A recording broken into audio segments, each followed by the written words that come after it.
Akibat cuaca yang masih ekstrim membuat sebagian nelayan di Kendal, Jawa Tengah tidak melaut dan menghabiskan waktu dengan memperbaiki perahu dan jaring.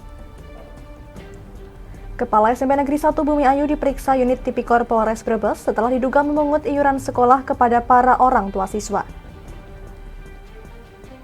Produk pertanian jenis kacang tanah di Kecamatan Subah, Kabupaten Batang kini mencukupi pasar domestik dan bakal masuk ekspor. Selamat malam pemirsa, bersama saya Amanda Soraya, Anda tengah menyaksikan Jateng hari ini. Kita ke berita pertama, diduga memungut sumbangan kepada orang tua siswa.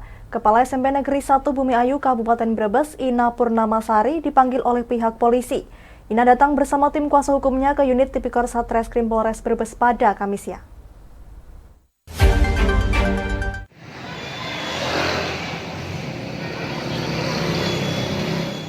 Inilah gedung SMP Negeri 1 Bumi Ayu di Kecamatan Bumi Ayu, Kabupaten Brebes. Kepala SMP Negeri 1 Bumi Ayu Brebes diperiksa usai menarik iuran sekolah kepada orang tua siswa, padahal sekolah ini banyak menerima bantuan dari pemerintah melalui aspirasi salah satu anggota dewan di Kabupaten Brebes. Oleh karenanya tak sedikit orang tua siswa di sekolah itu mengaku keberatan dengan besaran uang iuran sekolah. Salah satu orang tua siswa yang namanya enggan disebutkan mengaku dirinya merasa keberatan dengan penarikan uang iuran di sekolah anaknya. Orang tua siswa yang kesehariannya bekerja sebagai kuli ini mengungkapkan anaknya saat ini duduk di bangku kelas 8 di SMP Negeri 1 Bumi Ayu. Saat mendaftar, ia ditariki iuran Rp1.650.000 untuk pembayaran buku dan seragam, kemudian untuk uang pembangunan Rp600.000 sehingga total pembayarannya mencapai Rp2.250.000. Sedangkan untuk SPP masing-masing siswa membayar Rp50.000 setiap bulan. Tim kuasa hukum Ina Purnamasari Slamet Riyadi mengatakan, kliennya memenuhi panggilan klarifikasi dari polisi. Panggilan tersebut berkaitan dengan adanya dugaan pungutan di SMP Negeri 1 Bumi Ayu. Ia juga mengucapkan terima kasih kepada unit Tipikor Satreskrim Polres Brebes yang telah merespon baik.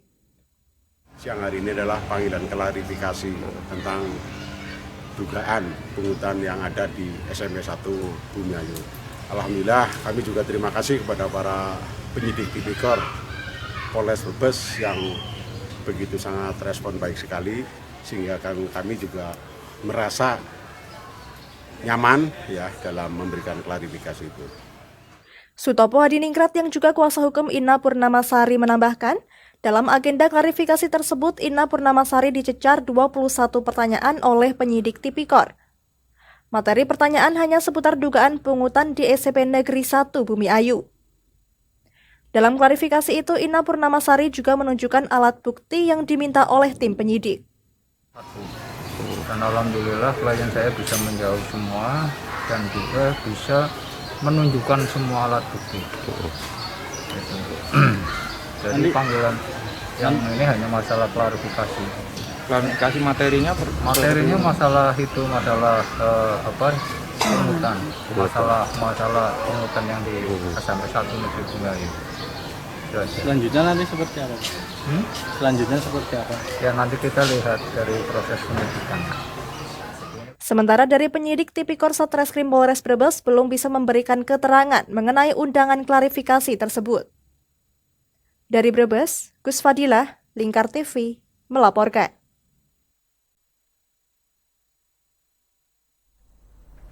Sudah sepekan terakhir cuaca ekstrim terjadi di sejumlah wilayah perairan pesisir Laut Utara Jawa, khususnya di Kabupaten Kendal. Hal ini berdampak pada menurunnya produktivitas nelayan yang terpaksa tidak melaut karena beresiko terhadap keselamatan para nelayan.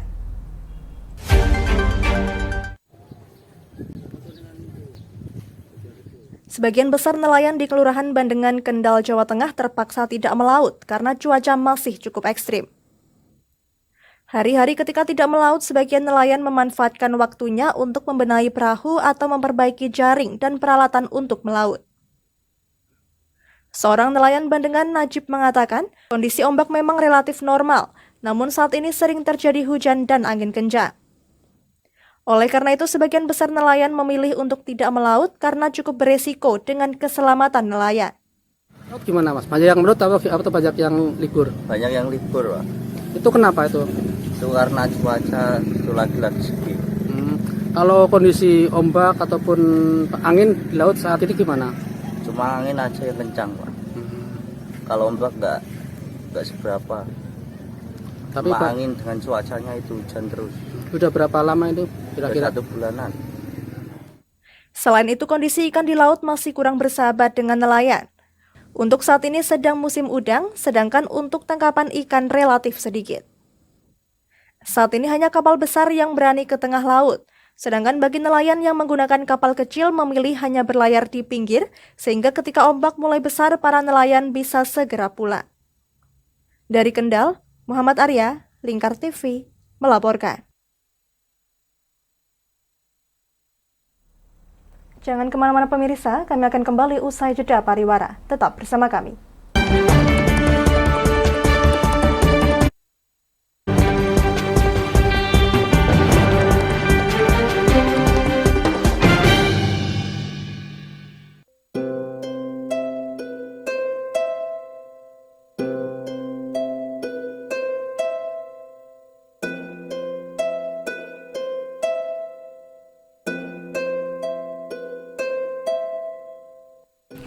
Wah iki yo siaran TV wah apik temenan.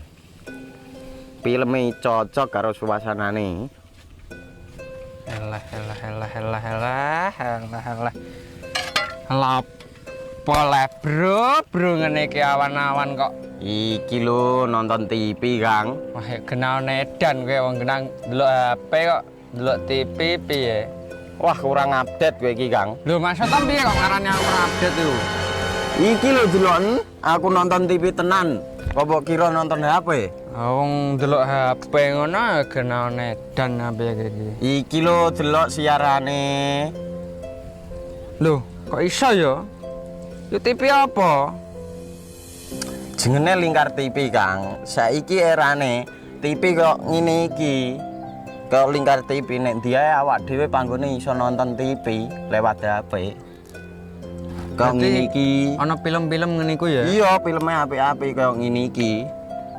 Awak dhewe nek sawah leren mbut gawe iso leren delok film-film ngene iki. Padha iso ngene iku. Iso, ora ketinggalan karo cah-cah kae. Lho. HP ku kok ora iso tak nggo ngono piye carane iki? Iki lho Rip, tak doi carane. Piye? Kowe buka Play Store. Play Store, Mas. Yo iku pokoke. Play Store apa? Ketik Lingkar TV. Engko lek wis ngono, klik install. Nah, engko wis ana metu menune Lingkar TV karek ndelok siaran apa ae. Film-filme apik-apik. Berarti film channel Lingkar TV metu nang kene kabeh ra? Iso. Filme wah cocok karo suasana cara didelok ya. Oh, wis iki iso iki. Iya metu kabeh ngene TV wah. Iya. Kondiange ya.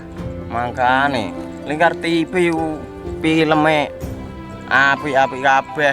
Iya, aku ngene kok. Lagi retiki aku malah. Sekolo Iya. ana bocah-bocah ajak ndelok. Heeh, ben seru nang kene ya, kawan. Wabek. Rene lo. Tak deloki apik-apik ana film Josh iki.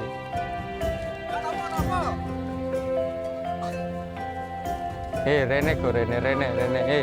Oh iki lho tak deloki film nang Lingkar TV. Solutif dan terpercaya. Tonton siaran Lingkar TV melalui aplikasi Lingkar TV di Play Store. Dengan cara ketik Lingkar TV di pencarian Play Store.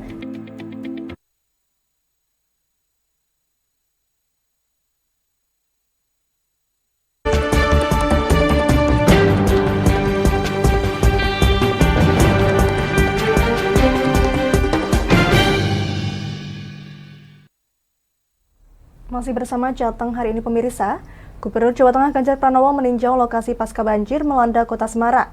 Banjir akibat luapan Sungai Beringin di Mangkang, Semarang ini diakibatkan oleh proyek pembangunan tanggul yang belum selesai. Untuk mengantisipasi banjir, Ganjar meminta untuk membuat tanggul sementara.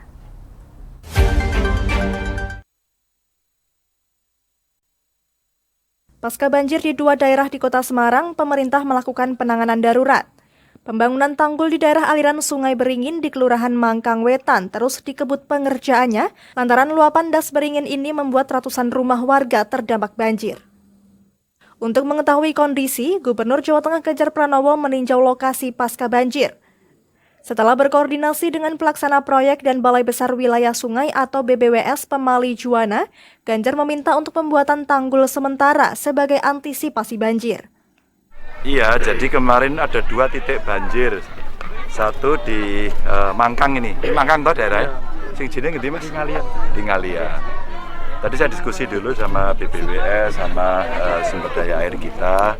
Baru kita bicara bahwa ini mesti cepat dibereskan. Oh, ternyata memang lagi ada proyek pembangunan.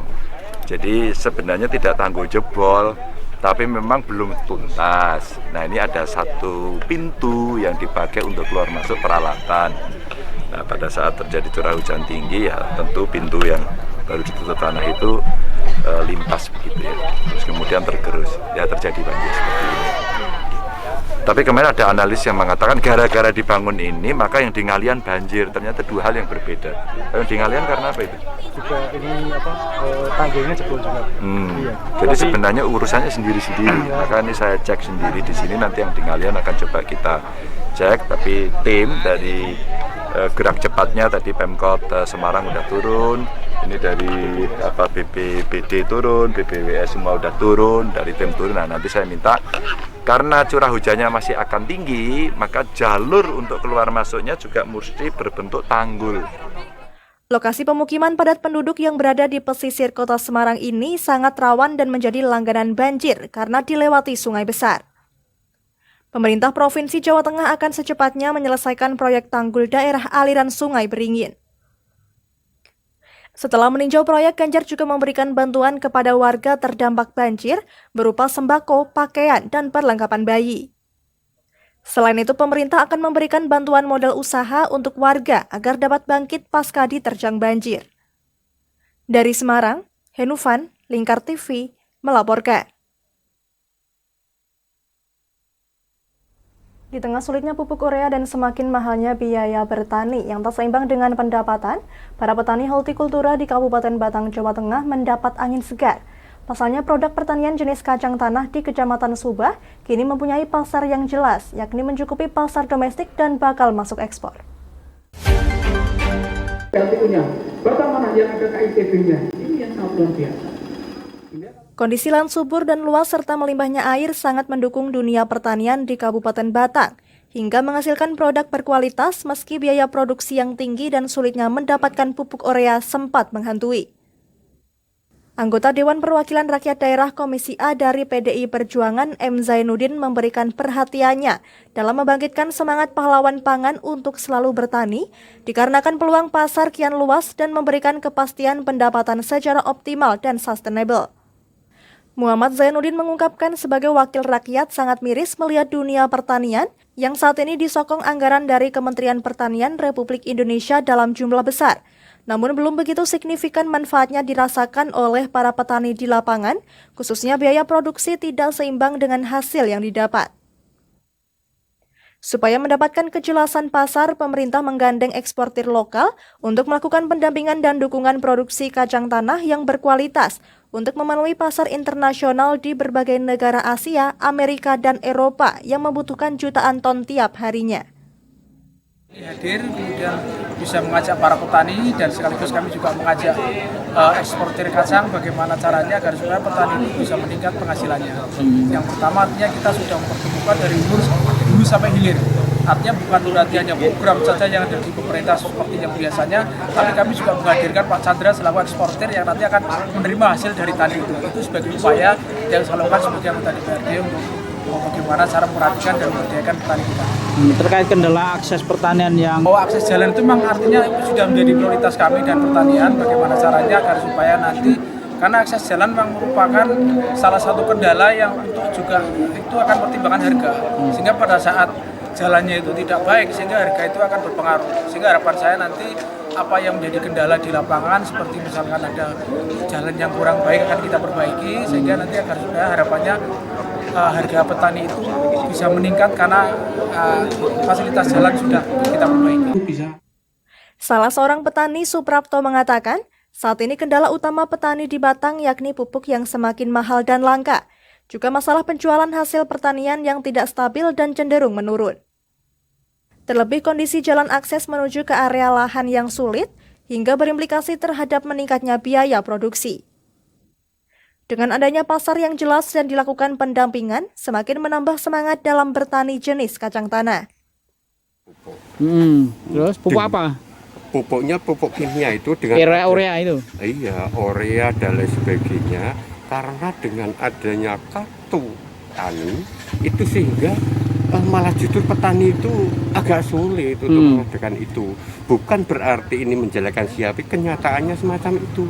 Ya, jalannya kan masih tanah merah. Musim penghujan, jalan tersebut tidak berfungsi sama sekali pada petani karena becek. Itu mengakibatkan apa, Pak? Mengakibatkan kecelakaan dari petani. Mahalnya. Untuk memperlambat transportasi produksi, ya? memperlambat transportasi pembawaan pupuk dan lain sebagainya dalam arti melaksanakan panca usaha petani maupun pasca panennya. Kepala Dinas Pangan dan Pertanian Kabupaten Batang, Susilo Heru Yuwono, mengungkapkan, untuk mendukung kegiatan petani, pihaknya selalu berkoordinasi khususnya dengan para petani pangan komoditas kacang-kacangan. Saat ini mereka akan mendapatkan pendampingan untuk menghasilkan produk berkualitas karena akan mendapatkan pasar nasional untuk suplai kebutuhan pabrik dan ekspor. Petani karena untuk komoditas kacang tanah itu kebetulan sudah banyak di Batangannya. Panenannya sekarang masih di kisaran 1,5 sampai 2 ton per hektar. Nah, ini ada metode baru yang bisa sampai 5-6 ton per hektar. Ini akan lebih mensejahterakan petani di masa depan. Selama ini kondisi petani di Batang seperti apa? Ya, nah, untuk kacang tanah ya mereka itu masih asal tanam, kemudian tidak dicek, makanya Belum tahu pasarnya ya? belum tahu pasarnya. Memang hulu hilir harus menjadi satu kesatuan. Sementara itu, eksportir dari PT Guna Nusa Era Mandiri, Chandra Kristianto, menjelaskan, kegiatan ini sekilas hanya seperti bisnis to bisnis saja. Namun tanpa disadari akan saling menguntungkan karena terjalin link and match antara petani sebagai produsen yang mendapatkan dukungan dari perusahaan. Sedangkan eksportirnya menjembatani sebagai penyalur ke pasar nasional maupun internasional. Kualitas kacang yang sesuai kebutuhan pasar yakni varietas biji 2 seperti Takar dan Kancil, yang diminati pasar global seperti Singapura, Malaysia, Hong Kong, Amerika, Kanada, dan Inggris. Kebutuhan kacang perharinya mencapai 100 ton sehingga momen tersebut sangatlah cocok dalam membantu ikut mensejahterakan para petani di Indonesia, khususnya di Kabupaten Batang. 7.000 ton itu dari kacang biasa saja. Kalau kacang kering yang untuk salad dan sebagainya itu kurang lebih sekitar 4.000 ton. Nah, sehingga sebetulnya kebutuhan kita itu masih sangat banyak, ya, sangat banyak. Dan sekarang juga kenapa kita mau ke para petani, ya, supaya kita bisa memberdayakan para petani itu bisa lebih sejahtera seperti yang saya sampaikan ya. Untuk di Batang sendiri, Pak, target berapa ton, Pak? Kalau target kita bisa memberikan sekitar, kalau memungkinkan kita bisa 10-20 ton per hari kita akan ambil. Kalau misalnya nanti bisa melebihi dari itu, kuotanya kita dalam satu hari itu 100 ton. Ada berapa varian kacang, Pak? Sebetulnya varian kacang ini ada beberapa, cuma kalau yang khusus untuk ekspor, kita variannya adalah yang biji 2. Ekspor kita ada beberapa negara yang kita tujuan ekspor. Yang pertama adalah Malaysia, Singapura, Hong Kong, China kita ada, terus yang dari UK ada, Amerika, Kanada biasanya ada. Dalam memenuhi pasar, per tahunnya ada 7.000 ton kacang yang dijadikan produk makanan olahan siap konsumsi. Pihaknya siap terima dari petani di Batang dan ditargetkan bisa memenuhi 20 ton per harinya. Dari Batang, Ahmad Revaldi Krisna, Lingkar TV, melaporkan. Berita tadi sekaligus mengakhiri kebersamaan kita kali ini. Terus saksikan Jateng hari ini setiap pukul 21 waktu Indonesia Barat hanya di Lingkar TV. Akhirnya saya Amda Soraya, mewakili seluruh kerabat kerja yang bertugas pamit dari hadapan Anda. Terima kasih dan sampai jumpa.